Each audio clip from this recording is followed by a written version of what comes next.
This is going to be one of the most important modules in the course because it can make a huge difference in your income when you place the ads in a good place versus a bad place on the screen. Now, this particular chart is one that was published by Google, and the darker areas of the screen here represent good ad placement. So this would be the very best one towards the center, and then the lighter areas are the worst ones. So as you can see, generally speaking, across the top above the menu bar in most websites where often there's a logo up here or something, this is actually a very bad area to place an ad, and the sidebars are not that great.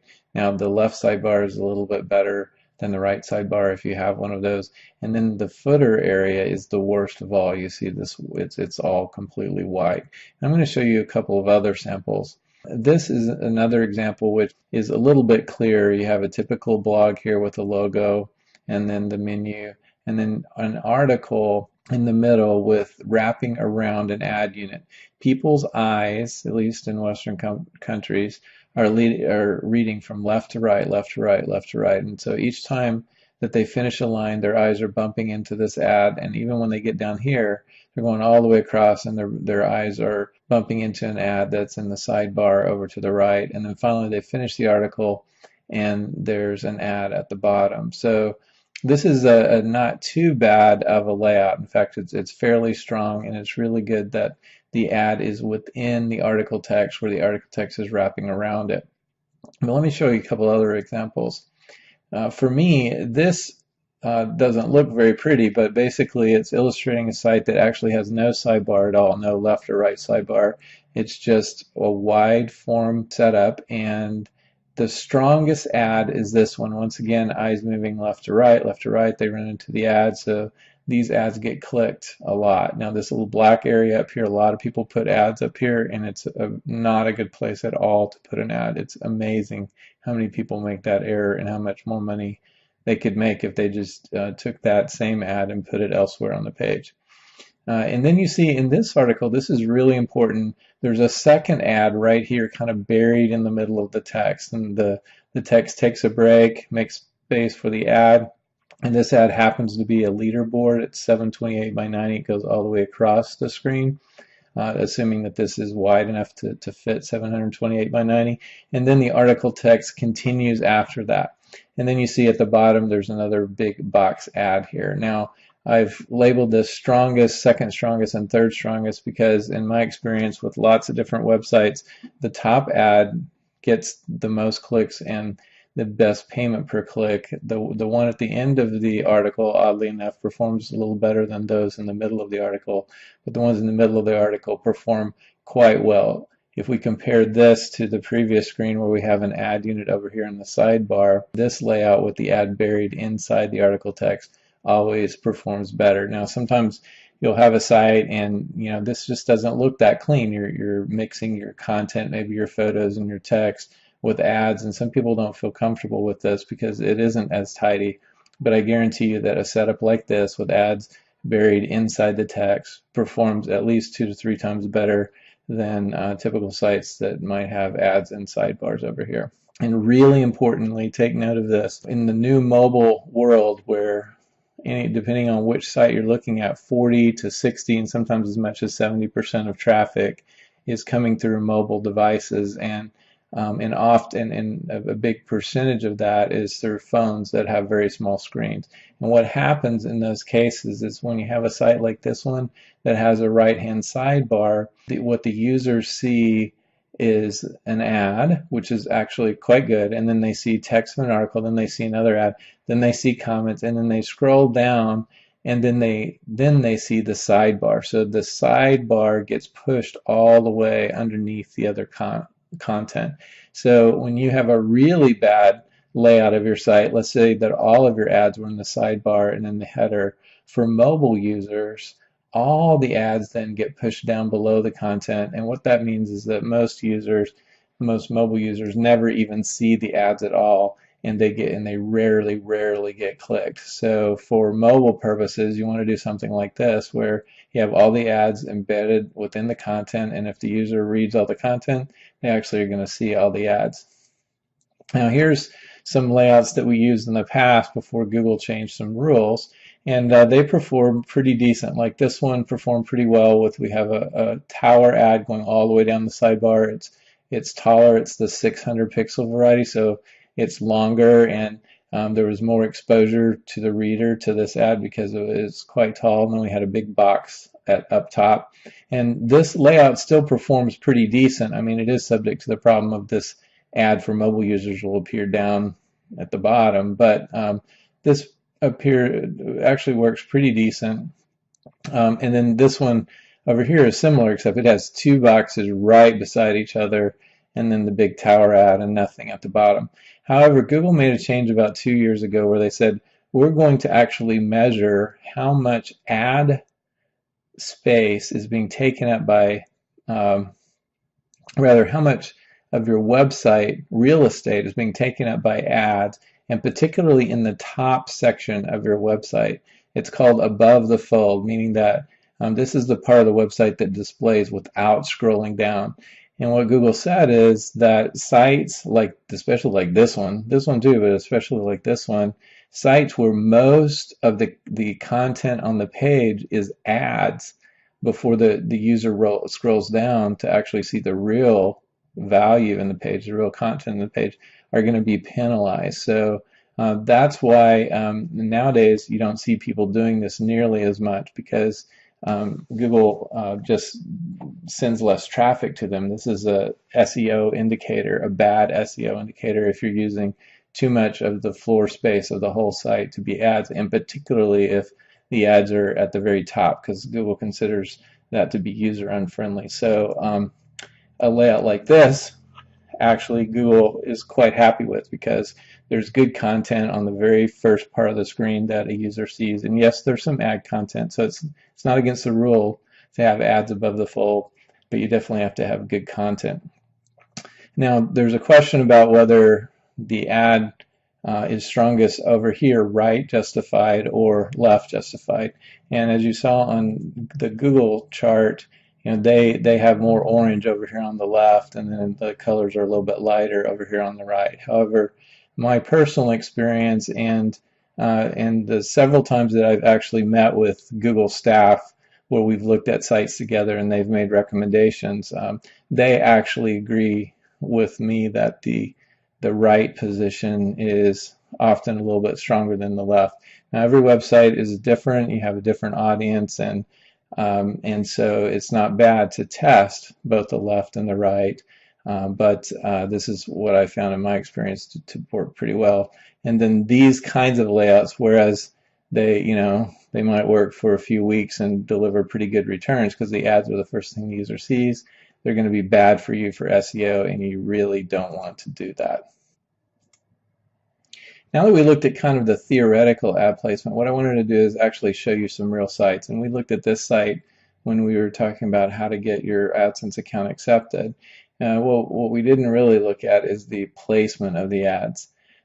So there's no ad up top, so that's actually pretty good. But as you look at the article itself, the two ads that we see first are both buried in sidebars. And if this is a responsive site, if it's optimized for mobile users, then those sidebars are going to fall to the bottom and no one will ever see them. And as you see, as we scroll down through this, you know, it's a nice long article, which is good, but we don't see any ads within the text of the article. And then these things at the bottom are called native ads, which is different than AdSense, but something that we might talk about in another course. Here's another website, and this site also has ads over here in the sidebar. It does a good job kind of just having the title of the magazine and going right into the title of the article. And they've chosen to put an AdSense ad within the text, wrapping the text around it, which is a good choice. Now, a better choice would be to have this ad appear up here, right under these share buttons with the text to the right of it, instead of, because here, as you see, I'm having to scroll down before I see the ad. So just that simple error is costing them quite a bit. Maybe much better having that ad higher up. And as you scroll down, they're not taking advantage of, well, actually, I'm sorry, here they do have an ad here at the bottom, but it's a small one in this particular ad format. It's not the wide leaderboard, so it gets less ad inventory and thus less revenue. Let's take a look at another example. Here's another site, and this site, of course, is making the error of having an ad up here above the title. Users are just conditioned to kind of skip over the headers and the menus, and if there's ads up here, not really even look at them and scroll down to where they get to the title of the article and actually start reading the article itself. So that's a very bad placement on their part. And of course, they have ads in the sidebars here and another ad. And another thing I wanted to show you is you see as I scroll down through their article, this ad is staying in the same place. That is actually against Google terms and conditions. You can't have a sticky ad like that. And a lot of websites get away with it because this is something that's not really simple for Google to detect with their bots. But if someone reported this site, they can get in trouble for doing that because it is against their terms and conditions. Let me just show you real quickly. This is support.google.com AdSense answers here, and you can take note of this, or you could just search for terms and conditions. But here it says, I sometimes see the ads are fixed on the left or right side while scrolling down. Are they policy violations? And AdSense replied, yes, they are. They're referred to as sticky ads, and they're restricted to approved publishers. So you can't do that unless you have explicit permission from Google AdSense. And of course, and if you don't, then you risk them shutting down your account, potentially confiscating your money. And then there are several other conditions as well. Can you display ads above the fold? Well, we said yes, you can. You just want to make sure that there is content alongside those ads. And then there's a question about blending colors to match the ads. And as I advise you, it is really wise to make your link color, the color that your links are on your website, to match the color of links in the ads, or vice versa, so that they're similar. But what you can't do is try to fool the user into thinking that the ad is just a natural part of your website. So you have to kind of be careful to make sure that that's obvious to users. And the other thing is you can't label ads anything but sponsored links or advertisements. So you certainly can't say things like click here, or you can't say here's some news you might want to check out, things like that. A couple more examples. This site is doing pretty well. They do have kind of an ad up here. It's not an AdSense ad, but also it's not going to be very effective for them. And then here they have their first AdSense ad. It's left justified. It's right under the title. That's always good. And then they have another ad here at the bottom. So they've done actually a decent job. And then they have a sidebar. Now, one thing that I like to do, which this site has implemented, is there is no sidebar whatsoever. So for mobile users, this is really ideal. They put all their content just in the center, and of course it's very wide here, but they have the ad placement over on the right, like we discussed, is a good thing. And then this happens to be a very big article, so they've actually embedded ads inside the article at kind of random places, and this is good. They have a mix of the big box ad. This is a 336 by 280, and then these are 728 by 90s. So that means that in the auction process, when Google's deciding what ads to display there, they can get the best of best worlds. They can get the highest paying 336 ad in this spot, and then the highest paying 728 in this spot, because this is the first 728 on the screen, this is the first 336 on the screen, and that's how Google assesses where the highest paying ads will go, and that's because ads higher on the page always get the highest click-through rate. And as you scroll down through the article, it's very long. Now, you've heard me say, and you'll see that Google says that there's a maximum of 3 ads per page, but the truth is that when you see lengthy articles like this one, and you have plugins like ad injection that allow you to insert random articles at different points during the text, that there are a lot of sites that get away with many ads on the page, and AdSense seems to um, not have a problem with that. Now, if you try to put a lot of ads on a very short article, AdSense definitely has a problem with that. And you can't do things like stack the ads. They don't let on the mobile phone. One of their rules, I'm not sure where it's recorded, but my AdSense rep told me this, that when you're looking at a mobile phone, if you can see the entirety of two ads on the screen at the same time, then that's too close together. So you need to have some amount of text in between the ads, or you can kind of get in trouble. And this site, even though the article is very, very long, they've stuck to the convention of having an ad at the very bottom.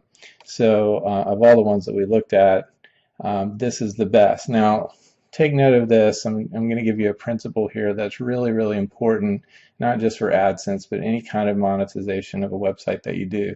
And that is, you have to have a purpose in mind, something that you want your users to do when they come to your website page. And for an AdSense site, you only want them to do one of two things. One is to click on an AdSense ad, and the other is potentially to just stay on your site and read other articles where they can also click on an AdSense ad. So there's only two possible outcomes that you want to happen. Click on an ad, or stay on your site, read another article, and click on an ad. So the idea behind that is if you give the users a whole bunch of options, like if you give them a really messy sidebar over here with a lot of things to click on to go to other sites or your friends' websites or other pages, or look at picture galleries, or whatever the distractions might be, you're taking away from your ultimate purpose. Your ultimate purpose is to get them to click on an AdSense ad. And that's why oftentimes, almost always, a site like this that's very simple, it's only giving the users two choices. One is to stay on this site and use the menu to find another article on the site, or to click on an AdSense ad. Those are the only two actions that the site encourages you to do, and I encourage you to keep that principle in mind. Yes, sometimes those things can be pretty in the sidebars, and you can think of how users could be helped by additional resources or places to go, but that's not going to make you the most money. So at the end of the day, this kind of a strategy, really simple, make it real clear what the options are for your user, is going to earn you the most money.